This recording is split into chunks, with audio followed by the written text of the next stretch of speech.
There's something else here.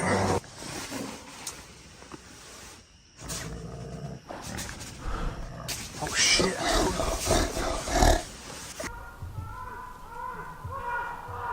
In this area. Yo, Shadi.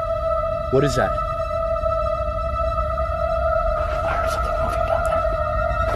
There's something down there. What the? Shut it.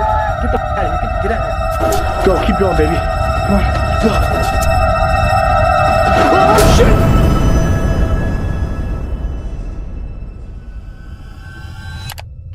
Chapter 1.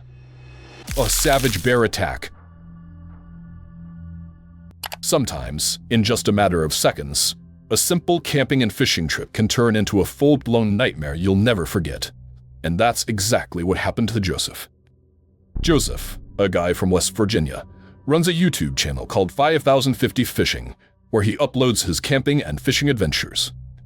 He's been through plenty of wild situations before, but nothing compared to what nearly killed him. August 8th, 2023. That was no ordinary day. On that day, Joseph faced a disaster far darker than just another fishing trip. It started out like the perfect day. He hopped in his truck, drove out to pick up his boat, and that's when things began to unfold. Yeah, buddy. Heading back to Lake Cray. Canoe won't fit in my truck, so we got it in Rick's. Uh-oh. My rods ain't gonna make it back here, I don't think. Look at all my rods back here. They hitting branches. I just had to get out and grab my rod because the freaking branch pulled it out. I knew that was gonna happen. Oh yeah, we out here. Camp Cray. One of the rods pulled. Yeah, one of the rods pulled one of the branches pulled a rod out. Oh no. But I got her. I think she's good. There she is. There's my dang canoe because it wouldn't fit. What else do I need in here? All right, I think I'm ready. I'm just bringing this little doohickey, my bobber. Bring my little bit of water out there. I think I'm ready. We at Lake Cray. We're doing like a little maiden voyage. See, it's the first time in the canoe ski. I was gonna sell this canoe, but now I think I'm just gonna keep it. With his buddy waiting at the spot, they dropped the boat in the water and started fishing. Everything felt calm, peaceful. But the thing is, disasters never send a warning. Even when the world feels calm, tragedy can strike out of nowhere. Uh-oh. Oh, he took it. That felt like kind of good. I felt a little heavier. Oh, that's a bass. Ooh, yeah. Let's see if I can get this in there. That kind of, it wasn't big, but. Oh yeah, he's gonna get it. Yep. Oh man. I figured he might be shallow right now. He ran with it so fast. Oh, he's on it. Nice. I got him, Rick. I got him. Man, that little dude was ferocious. He's a ferocious little guy. He's healthy looking. He looks young. He don't look stunning like them other ones. I wonder what's causing them to stun up though. It's just not enough food. Too many panfish probably. They can't. They're getting out competed by the bluegill. So they're not getting big. Oh, what was that? I was running fast and a bass hit it. Where the hell did he come from? Dude. I need to put the dang plop ski on, I think. That was pretty wild, wasn't it? I don't think he was very big, but he kind of sounded like it. Oh, there's one. I think there'd be something in here at least. I'm hammering them, Rick. They're just so big though, you know? We really should be throwing these guys on the bank. Probably should to help your pond. Or just go put them in like a public pond that needs bass really bad. You should get like a little front garden pond or something and put them in there and just feed them until they're huge and then put them back in there. Man, we've been catching little dinksters, so like this little dinkster felt bigger because he's bigger than the other dinksters, and I thought I had something for a second. So when I set the hook, he didn't go flying. He must have had me around some weeds or something. But that's just a stunted old bass, man. A stunted old bass, Rick. He hit that good. Like there was no ripping at it. It was just like boom. Got excited there for like a split second. I need to put the dang ripple thumper on. I know I need to. I know I need to. I know I need to do it, Rick. I gotta get the camp set up, man. Oh yeah, look at that. That fishing was a little slow, man. Supposed to be like some kind of fancy. Joseph had no clue that this day wouldn't be remembered for the fish he caught, but for something far more terrifying that was already waiting for him. As the sun went down, it was time to set up camp. With his friend's help, the tent went up fast. A tent that could easily have become their coffin. Oh, this is just like a dang shanty. And you just pop this, pop that. No, that's it. The tent is up, bro. Holy crap. That's nice. Bro, that's pretty fire. Supposed to be 7x7. Don't really look like it. Boy, that's kind of slick. Look at that thing, man. It literally took 5 seconds. Yeah, that tent's kind of fire, though. I mean, it literally took, I mean, what takes the longest is doing the dang rain fly and stuff. And they really don't take long. Got a tent up in freaking 5 seconds, though. They spent a little more time fishing, laughing, enjoying the night. But maybe, just maybe, those were their last laughs and their last catch. Because the night had only just begun, and it was about to give birth to something unimaginable. Eventually, Joseph and his buddies split up, and Joseph crawled into his own tent for the night. But not long after he drifted off, a strange yet all too familiar sound ripped him out of his sleep. A sound that didn't just scare him. It forced him to prepare to fight for his life. I'm probably gonna head to bed. Probably gonna get up early, hit the lake again. Got my mattress pad, got the sleeping bag. This little tent's all right. This ain't bad at all. Not like crazy roomy, but it's pretty good. Could fit 2 people in here.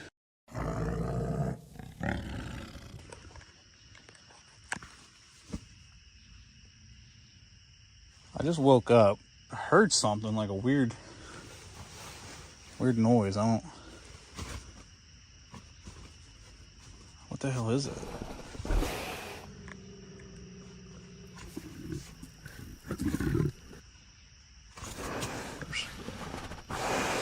There's something out there.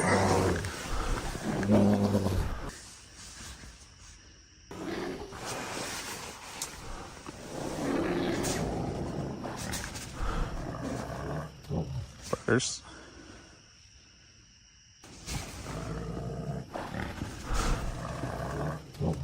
what the?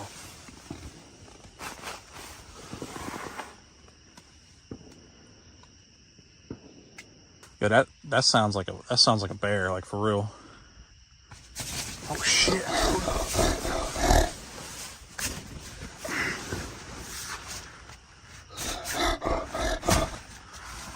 think it stopped, man. It like pushed my whole tent in right here. I'm about to go look. I'm gonna wait a little bit. I thought I heard it kind of run away. What the fuck? I don't know how the fuck I'm gonna sleep now. Alright guys, well, got no idea where that thing went. I just started a big ass fire. Make sure he don't come back, hopefully. No idea. It seemed like the bear was gone, but Joseph's fear wouldn't let him rest. He knew it could come back. Maybe for the fish, maybe for the fishermen.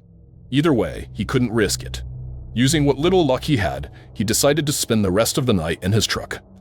And that's how he barely, almost miraculously, made it out alive. Death came right up to Joseph, but didn't claim him. Every second, every breath could have been his last. But Joseph got lucky, a luck that the people in our next video won't have, so don't miss it. If you enjoyed this video, make sure to subscribe and leave a like. It really helps us out. We're just at the beginning of this journey, and your support is what keeps the darkness alive. Our next goal is 10,000 subscribers, and with your help, we'll bring you even higher quality and far more disturbing videos. Don't miss what's coming next. Chapter 2. Meeting the devil in the depths of a cave. Camping usually brings peace and adventure, but sometimes disaster is lurking, just like what happened to Mo. Mo Sargi, an American YouTuber, uploads videos of his adventures in abandoned and creepy places, as well as camping in unknown spots. But on November 24th, 2019, he was about to experience one of the most terrifying moments ever caught on his channel. He had been drawn to explore a strange and mysterious cave.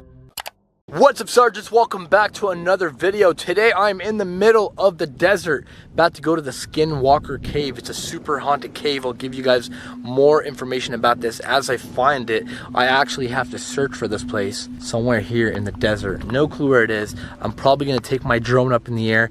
He and his wife ventured into the wilderness to find the Skinwalker Cave. But what exactly were these creatures, and what was waiting for the couple inside? So apparently skinwalkers do live in this area. Skinwalkers are basically demons or spirits that can shapeshift and turn into anything they want. Scary things, animals. Even people. Yeah, look at this. Something was like destroyed here at one point. We probably could have driven through here, but I didn't want to take the risk. I don't know what that is up there. I think it's a bush or a tree made to look like some type of spirit or a cactus. I don't know. There's two of them up there. I kind of want to go back and go up there and see what that is. Ever since we got in here, it feels like we're being watched. Yeah. Does it not feel like there's this eerie quietness?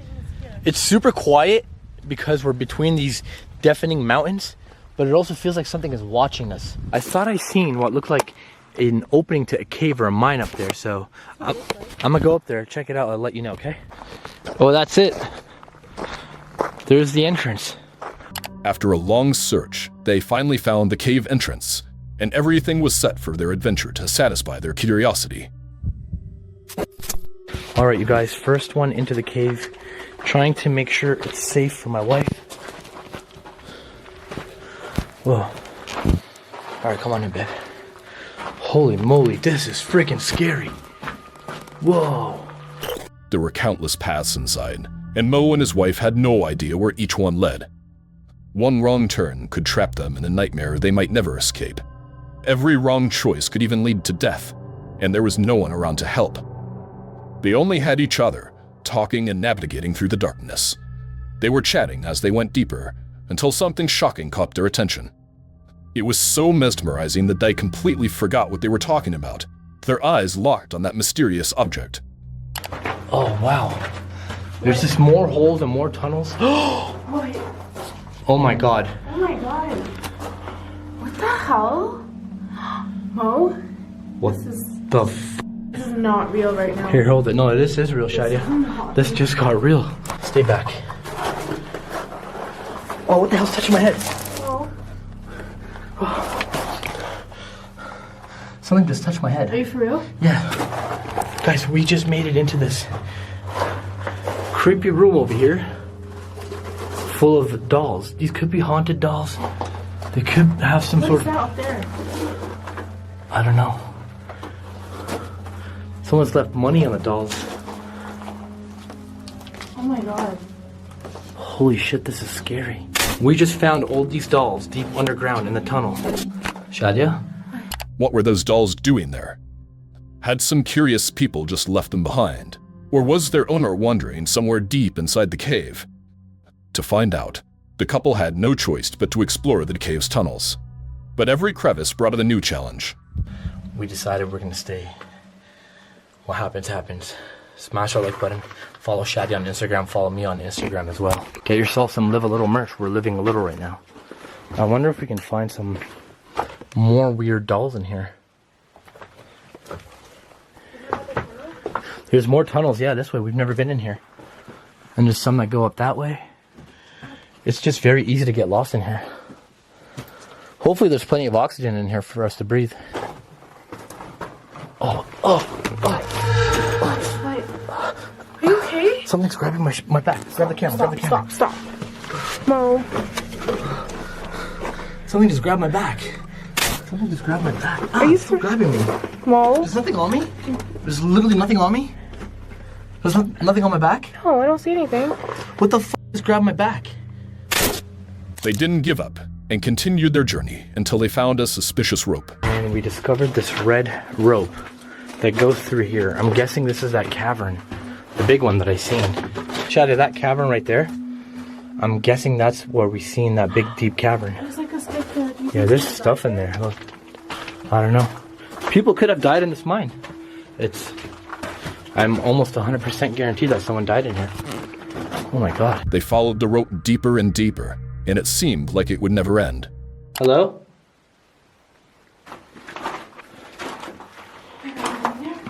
Alright. You're going in? Yeah, let's go in deeper. Listen, if there is any wild animals that could potentially harm us in here, I'm not afraid of the you run, I'll attack it, okay?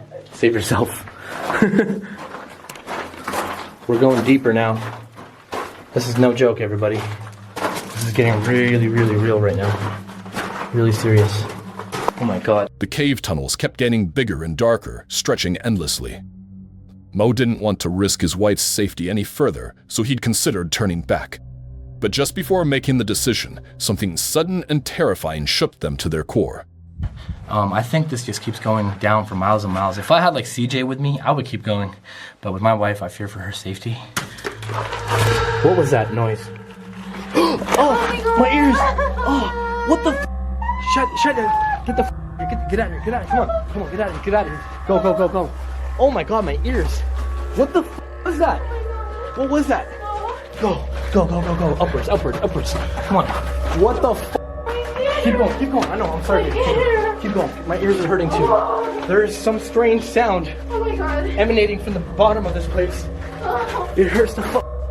Go! Come on! Keep going! Come on, baby. What was that? What the hell was that? It's fading away. No, don't faint. We can't have you faint. We need to get you out of here.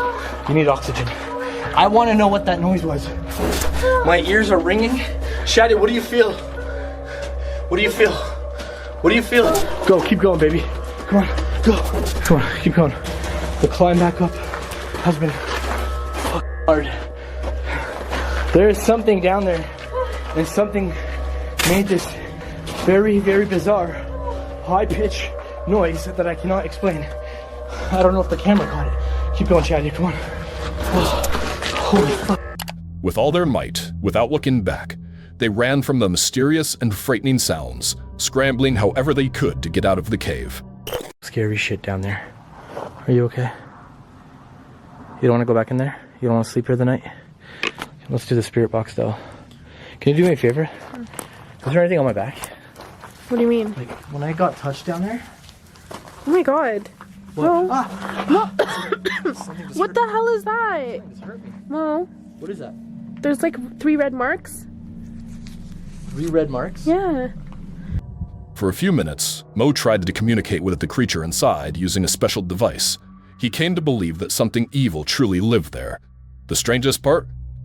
Even after all the horrifying events inside the cave, and even after using the device to connect with the skinwalker, he still felt drawn to spend more time exploring the cave. First time that's happened to me. Why does this always happen to you? I want to do a spirit box reading. Maybe we can ask it. Let's ask it. Like when we were running out, like I was literally out of breath. I'm still catching my breath right now. I feel like someone was like choking our oxygen or something. Could have been 2 things. It could have been the energy down there, the negative energy, all the evil, or it could have been just that we were deep underground and there was no oxygen. But I don't believe that one because we heard some scary ass noise down there. That we both reacted to that at the same time. Yeah. We literally did. Like you guys saw that on camera. We both started freaking out, and we didn't know why we were freaking out. And then I asked her, I'm like, "Why are you freaking out?" She's like, "My ears." And it was me too. My ears. I still kind of feel like a ringing. Like a ringing, yeah. Do you know when like That's you how I shoot a feel gun right now. near your ear and then you hear it ringing? Yeah. I just reviewed the camera footage, and the camera didn't get any. Yeah. It didn't get any. That's weird. Like, how can it be like that? We both just heard it, and like you can't get it on camera, you know? Maybe it's because whatever energy it was down there, it was affecting our minds. Maybe it was a mind. Maybe it was in our mind? It was a mind thing, possibly. Oh my God. So around here, guys, whether you believe in trolls or not, I'm not talking about internet trolls. I'm talking about actual trolls that live out in the wild, in the desert. Trolls that we can't see. Trolls are a demonic thing. Apparently, trolls live out here. Apparently, these skinwalker things live out here. I want to turn on the spirit box. Okay, let's do this quick. Let's do this quick and leave. Just heard a gunshot. I heard that too. We've been finding bullets everywhere. There's literally one. Look.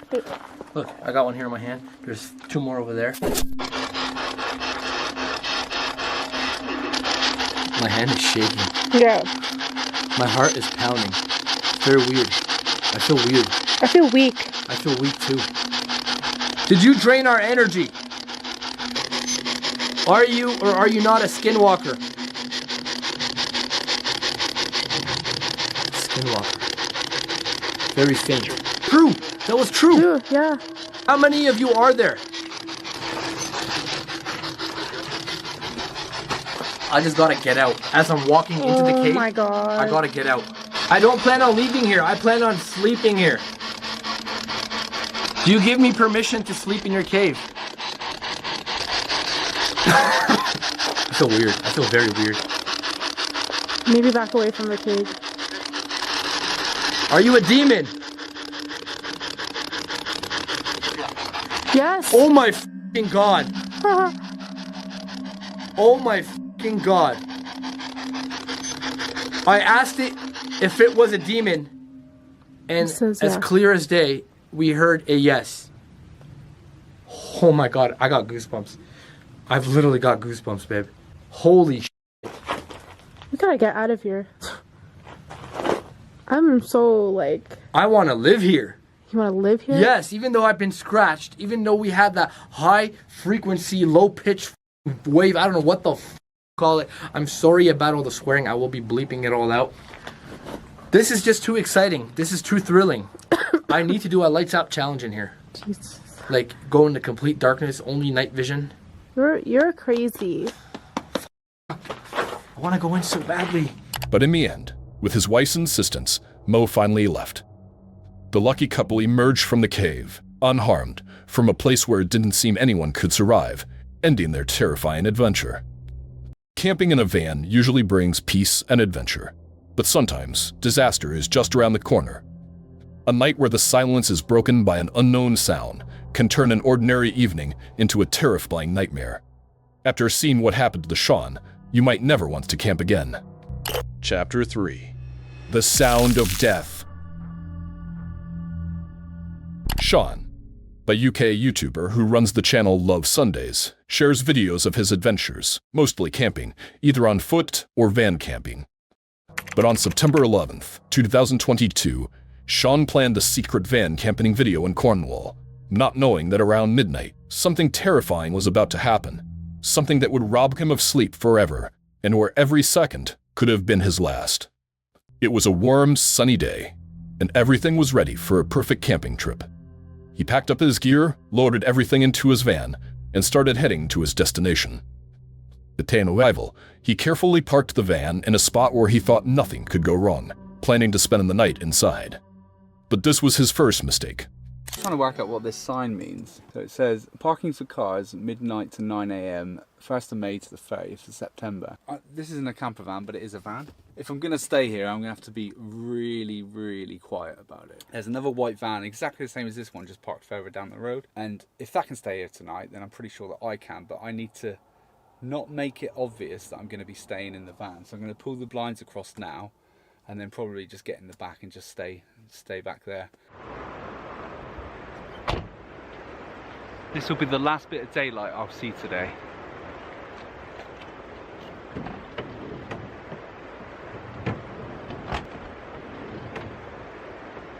Gotta come and get the camera though. Lights. Next, Sean quietly prepared his meal inside the van with all doors and windows closed, explaining why he didn't want anyone to notice the smell or sounds. It was as if, deep down, he sensed danger lurking nearby. Maybe someone, or something, was watching. Around 7 p.m., he began cooking. I think it's time that I started cooking. So for my dinner this evening, I got some tortellini and some tomato sauce, pasta sauce.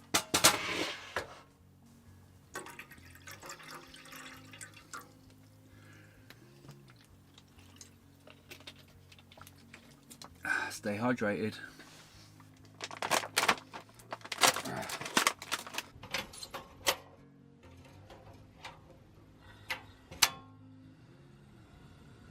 Just so nobody worries about me dying, I do have a carbon monoxide tester in the van, so if this is too much, it will go off. I've also cracked the window at the front just to let some of the heat out, but I have no idea why I chose to cook something that needs boiling on a day like today when it's this warm. Lovely. Okay. Yeah, thank you. Right, well, this lid can be good for something anyway.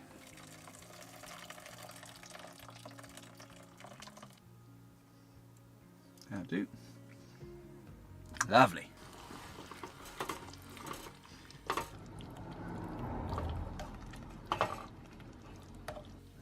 Right, I think that'll do.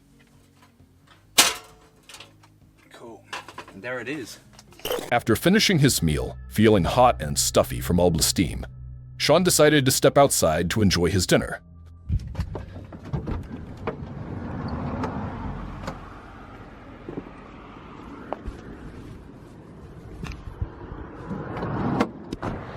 just walking around with my dinner, you know, just randomly. Did you see that guy in Newlyn last night that was just walking around with his dinner?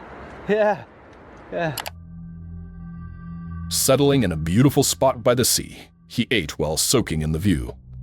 Once dinner was over, he returned to the van to set up his bedding, preparing for the night. A night that was about to become Sean's worst nightmare. By around 9 p.m., disaster was silently creeping closer, unbeknownst to him. I'm gonna start putting the bed together. I don't need that tonight, I can go on the floor. See you later.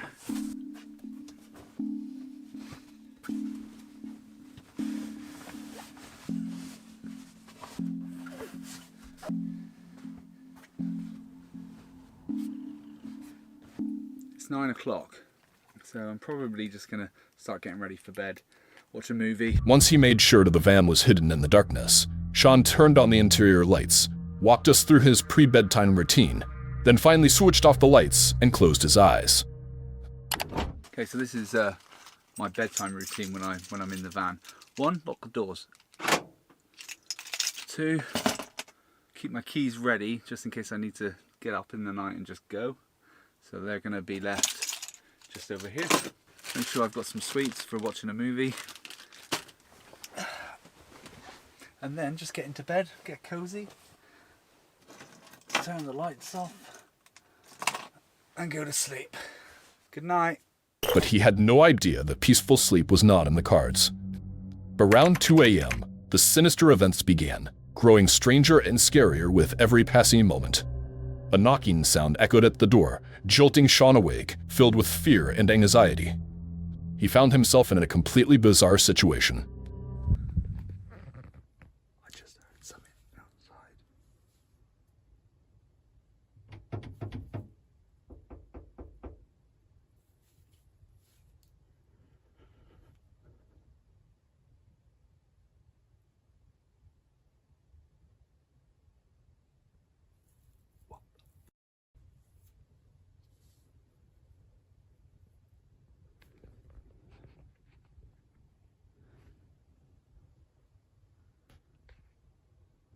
Okay, I think they've gone.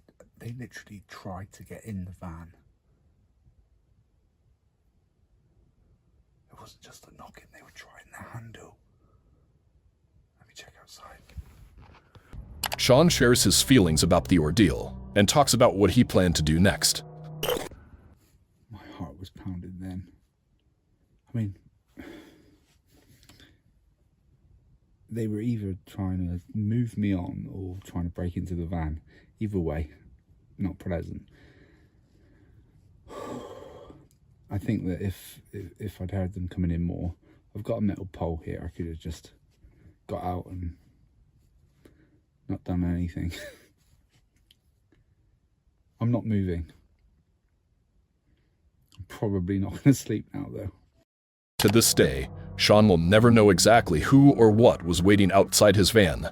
Did he survive without even realizing it? No one will ever know. What do you think? Was this a truly horrifying encounter, or just a normal event that could happen to anyone? Sean managed to stay calm and focused during the peak of this mysterious, terrifying event, one of the key reasons he survived. But the camper you'll see in the next video didn't have Sean's control, leading to an even more nightmarish and dangerous camping experience. Chapter 4. The Last Camp. Natasha, a woman from Montreal, Canada, bought a Dodge Sprinter van to escape her past life and toxic experiences. She's been living in it for a few years, documenting her travels and camping adventures on her YouTube channel, Quest Out West. But in a video published on April 11, 2023, Natasha faced an extremely harsh and terrifying camping experience, one of the most talked about videos on her channel. She decided to camp in Squamish, north of Vancouver, in British Columbia, Canada, a decision that soon turned out to be one of the worst choices of her life.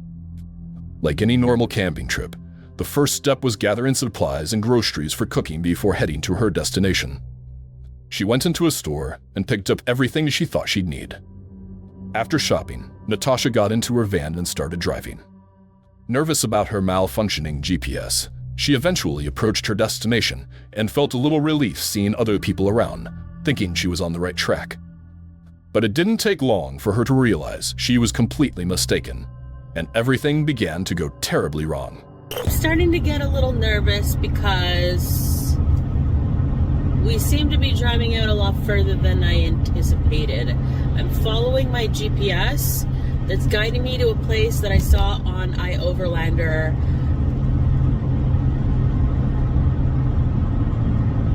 Feels like we're just driving forever into the abyss.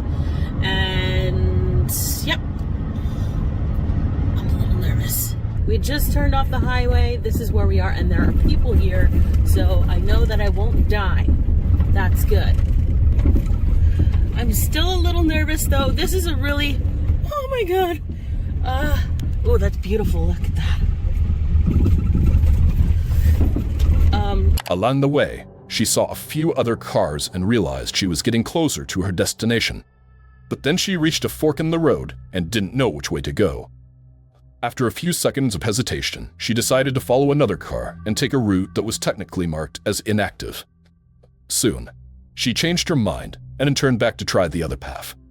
This seemingly simple decision became her first mistake. Getting closer to the spot, and we're seeing more people. I want to be alone, but at the same time, I'm grateful that if anything happens, that there are other people around. So we got a place to turn around. We're in a fork in the road, and the GPS is not telling me which way to go. Warning, road deactivated. I hope it's not that one. So someone's behind us and they're actually taking the deactivated road. So now I'm confused because I was thinking maybe we should take the road that's not deactivated. But that one says, okay, that says Cat Lake, which is the paid campground, I think. And where we're supposed to be going is above Cat Lake. This looks like it's above Cat Lake. I don't know. I think I'm gonna risk it and go up this deactivated road. I'm a little bit scared, and by a little bit I mean a lot. My God, use extreme caution. Oh my God, okay, no, I don't know, man. Okay, and the car is like literally slipping backwards. How steep is this hill? Right at that fork, Natasha's eyes caught a beautiful forested view.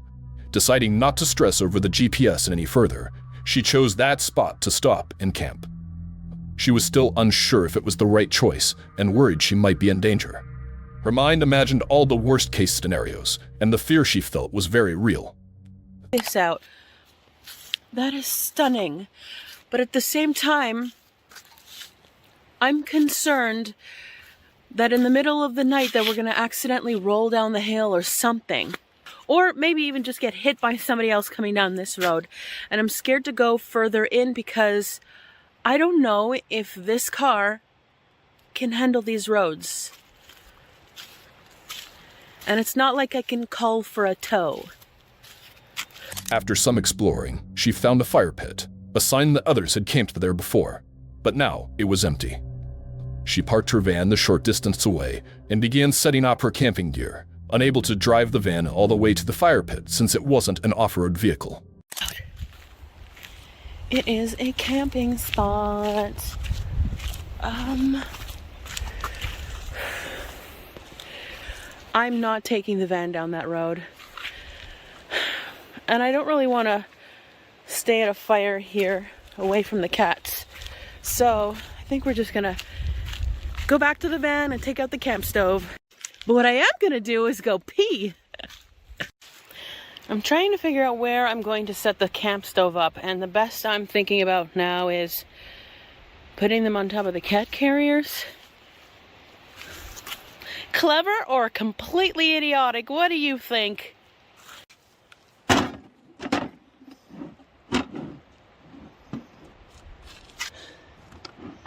Then suddenly, strange sounds echoed around, sending Natasha into a state of panic.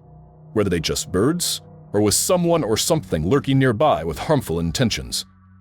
Already anxious from her GPS troubles and uncertainty about the spot, Natasha's fear escalated. Her thoughts became paranoid and irrational. Was it just her imagination, or were there truly hidden secrets or creatures around? She even doubted other passers-by, imagining all possible dangers. Do you hear that?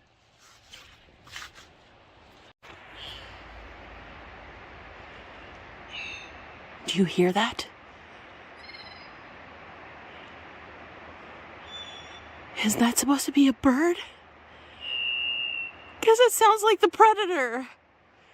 I truly don't feel safe here. I'm slowly taking things out of the van because I'm trying to find something to prop up the camp stove with, because this is going to hang off the side if I put them here. And as I'm doing this, I realize how I'm becoming increasingly more vulnerable as I take stuff out of the van. It's not like I could just slam the door shut and take off, because I gotta put all this stuff back in the van. And then I'm hearing this weird ass sound from the woods. Okay, there are people coming. Either they're coming to keep me company or kill me. We're gonna find out. Stay tuned. So they didn't kill me, but they didn't stay. They all went up that road that I was afraid of. After some time, she calmed down enough to decide to eat. She set up her stove and started cooking. While the food was cooking, Natasha sat down to rest and talked about her camping experiences, the challenges she'd faced, and how reality often differed from her expectations. She also explained her preferred style of camping. What I've learned from this experience is that the idea of all this wild camping is really fun. You know, the main draw, or one of the main draws to van life for me, was getting closer to nature and this idea that you can just go out into the backwoods anytime and go free camp, whatever. But in reality, what are you doing? Okay. In reality, it's not how I pictured. It's much more complicated and scary. Like it was supposed to be peaceful and calming to just go out in nature and chill. But when you think about potentially getting stuck in the mud or a pothole or falling in a ditch or having car troubles or bears or mountain lions or anything else that is a threat out in the middle of nature when you're all alone, for me, that's what I think of. If I was like 20, I probably wouldn't be as scared of those things, because when I was 20, I was an idiot. I took a lot of chances and risks that were not smart, you know, when I was younger. So maybe it's because, I don't know. For me, I would prefer doing this with other people, so that I know that if something goes wrong, that there's someone else there that will either go get help or help out, or at least know, you know, what happened. Eventually, her meal was ready, and she began eating her steak with knife and fork. As darkness fell, the sense of fear and unease returned. At first glance, it might seem Natasha was being overly sensitive, reacting to every little sound. But nature always hides terrifying secrets, and the danger might be closer than we think. Realizing the spot wasn't safe enough, Natasha decided she could not stay there overnight. She packed up her gear, got back into her van, and left. Even halfway through, Natasha spotted a seemingly okay place to park and sleep, but she still didn't get a good feeling from it. She couldn't shake her fear, so she kept moving. It was as if hidden forces or creatures were preventing her from staying there. It was probably a smart decision not to take the risk. Before it got too late, she returned to the Walmart parking lot, her safe spot. But in the next video, Will doesn't make the same choice, and it results in a nightmarish, unforgettable night, one of the scariest camping experiences of his life. Chapter 5. Death Knell. Will, a British camper, uploads videos of his van adventures on his YouTube channel, Will's Whereabouts. He'd converted his Fiat Ducato into a camper van with his own hands. But on January 10th, 2021, he went camping somewhere that became one of the scariest and most viewed videos on his channel. Will and a friend headed to Box Hill in Surrey, England. After unloading their gear, they enjoyed a warm, delicious hot chocolate and started cooking together. These calm, pleasant moments were just the calm before the storm, with only a few hours left before the main disaster.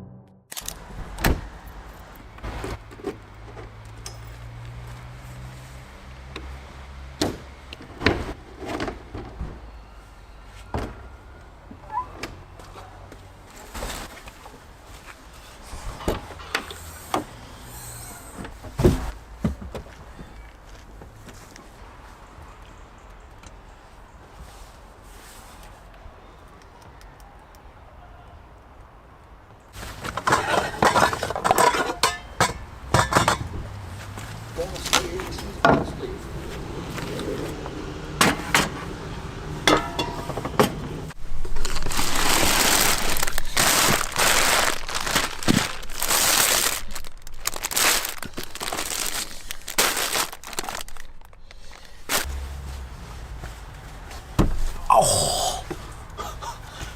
Do you want a hot chocolate? Okay.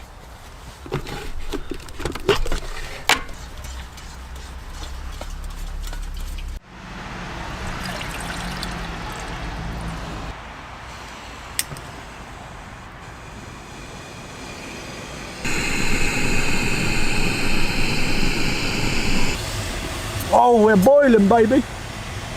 Shows up.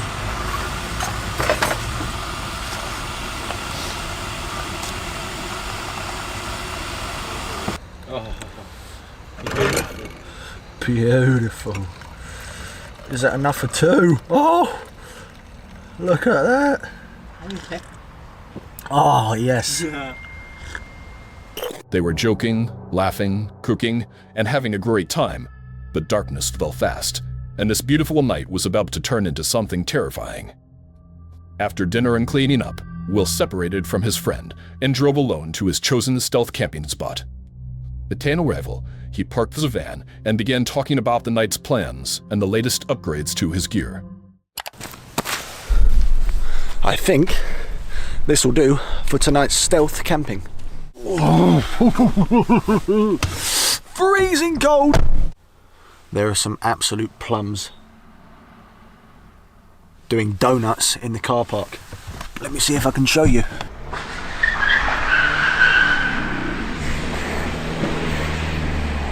Anyway guys, welcome back to another video.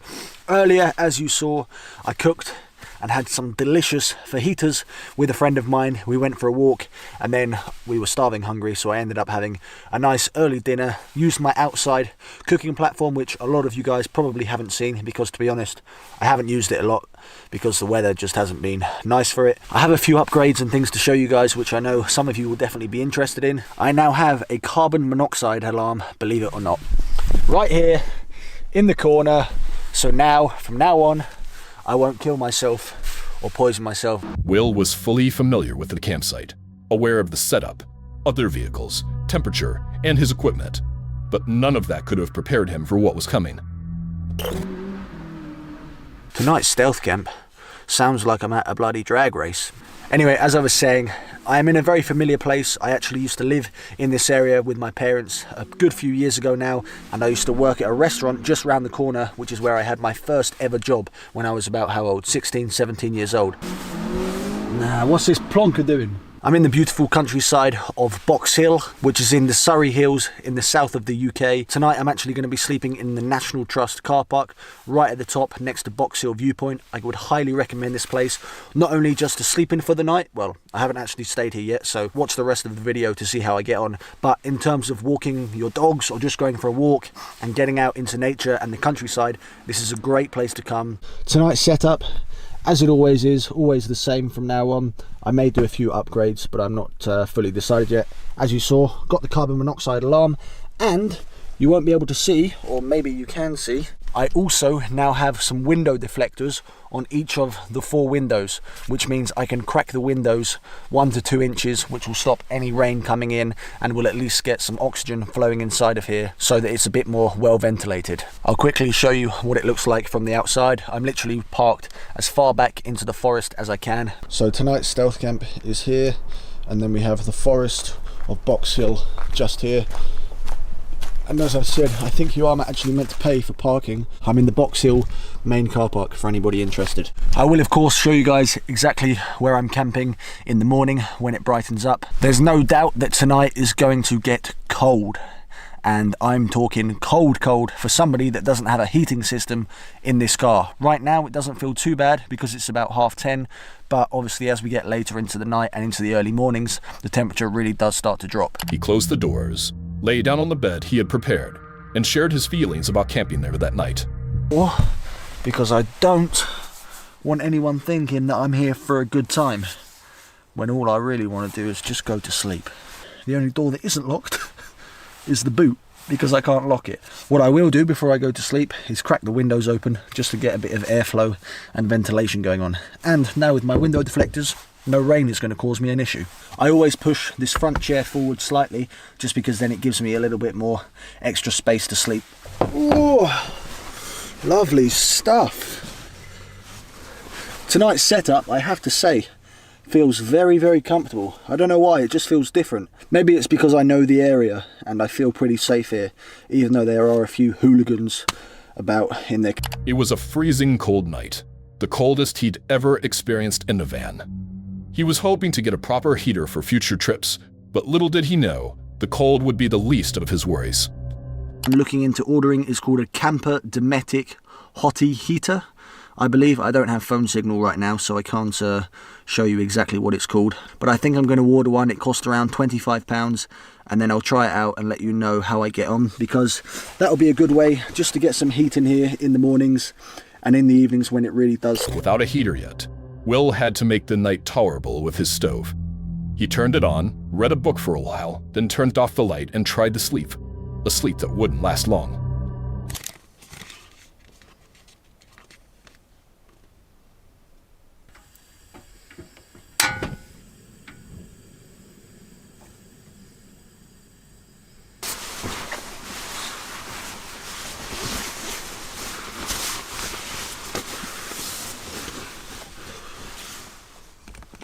After only a short while, he woke to horrifying, strange screams.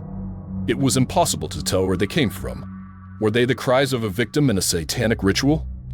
Someone in mortal danger, screaming for help? Or attackers trying to harm Will? Whatever it was terrifying and left him confused and anxious. What was the right move? Step out into the cold to check? Or stay inside and hope it calmed down?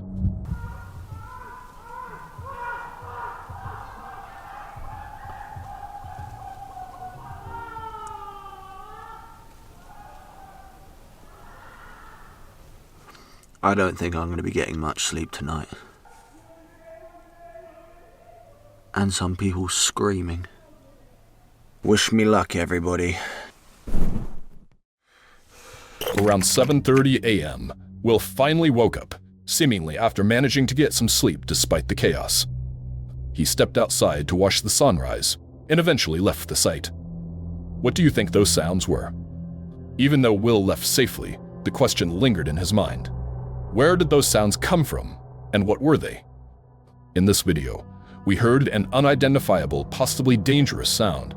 But in the next video, there's a sound that clearly threatens life, and we all know it. The gunshot. The next chapter is the most terrifying video you've ever seen. Chapter 6. Deadly Shot. Maverick Jews, on his YouTube channel Mauve, usually shares videos of his travel and camping adventures. But on April 10th, 2020, he uploaded a video that terrified not only himself, but also everyone watching more serious, dangerous, and frightening than anything he'd ever posted before. Mav drove to his destination, Lake Superior in eastern Minnesota, USA. At Pan arrival, he started setting up his fishing gear for the next morning, planning to catch fish for lunch. Since he had to wake up early, he decided to prepare his camping spot that night and get some rest. Alright, what's going on, everybody? Welcome back to another episode of MAV, where we do everything outdoors. So right now I'm driving up north. We're gonna be doing an overnight in the truck tonight. Got a nice foggy day. Hopefully we can get some fish. I don't know if I'm gonna have time to fish tonight, but I guess we'll have to see. So, see you when we get up there.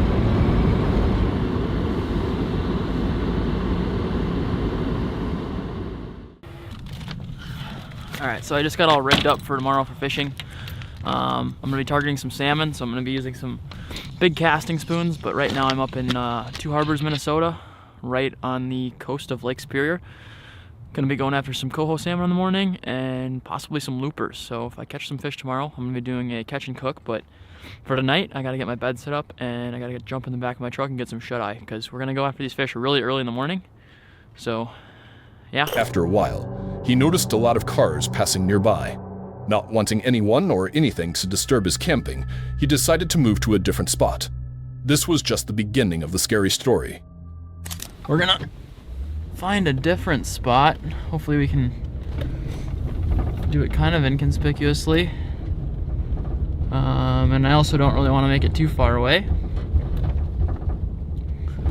But we'll see if I can find something here. After some searching and as darkness fell, Mav couldn't find a better spot and returned to his original location to camp.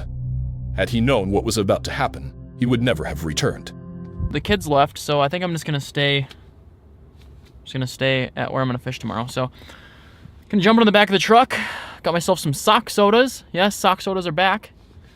And then I'll wake up in the morning and hopefully catch a salmon. God, this truck is a mess, dude. Figure it out, man. He finally got into the back of his van and lay down in the cramped space to sleep. He mentioned how the presence of others could make the campsite uncomfortable, but he had no idea that something that night would haunt him like a shadow for the rest of his life. Hi.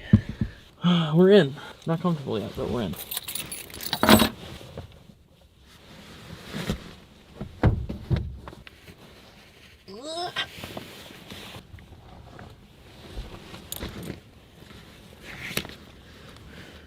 All right, well, here we are. Welcome. You guys remember the Dangerous Sock Soda? It's back, baby.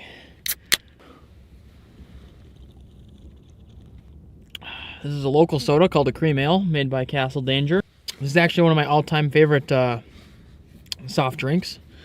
Kind of a weird little stealth camping, boondocking type deal I've got going on tonight. I haven't ever been like, I just felt very overwhelmed earlier with how many people were driving by and like how many eyes I had on me. It's kind of a odd thing to have a bunch of cameras out and a truck bed with a bed in it. I mean, people.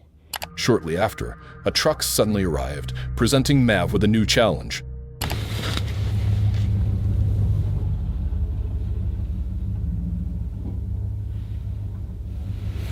Alright, so there's people right outside. They just did a burnout in their truck. And they're just hanging out right here. I don't know what's going on. I know you can't see me right now, but I can't risk turning on any lights.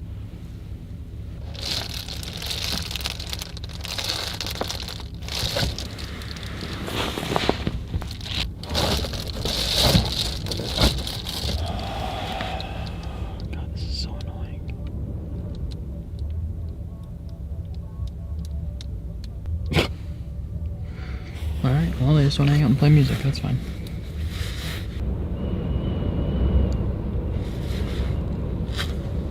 Can you hear that right now? Fortunately, the stranger drove away, and Mav felt relieved that he was alone and undisturbed. But he had no idea that an even bigger, more terrifying challenge was coming, one that wouldn't be as easily resolved. Last layer off and then hit the sack, but I guess this is... Good night. See you in the morning. Around 2:30 a.m., Mav woke to the sound of strange gunshots.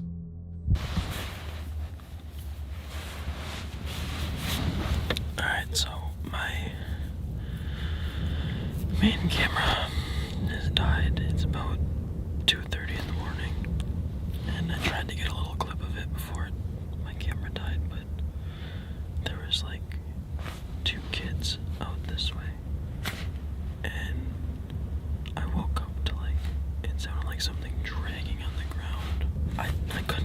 exactly where it was, but it sounded like it was in like this general direction and close to the truck because the wind is like making so much noise in my truck. It had to have been close.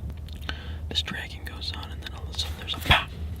I couldn't tell what it was at first, but then I realized that it was the sound of a gun, because there was the sound of a ricocheting bullet hitting concrete. It made like the pew sound. I know my reenactment noises are great, but it was pretty scary. Another one went off, and it sounded like a small gun, like a 22 or something, but it's 2:30 or 3 in the morning, and there's high schoolers outside of my truck playing with the gun. That's really reassuring. So, I've never felt more unsafe truck camping somewhere. It's just, if I hear them come back and I hear that gun go off again, I'm probably just gonna have to set my car alarm off, because I'd hate for a stray bullet to come through the back of this thing, even if it is from a 22. It could hit me right here and I could be dead, so not good. But for the time being, I got 3 more hours to sleep, so I'm gonna try to do that. They haven't been around for like the last half. Each bullet, fired by unknown kids nearby, could have hit the van or Mav himself and even taken his life. He was lucky that nothing fatal happened. That night could have ended his life in an instant. Mav tried to fall back asleep to forget the terrifying events. The next morning, he woke up and went fishing, but the memory of that night would never leave his mind.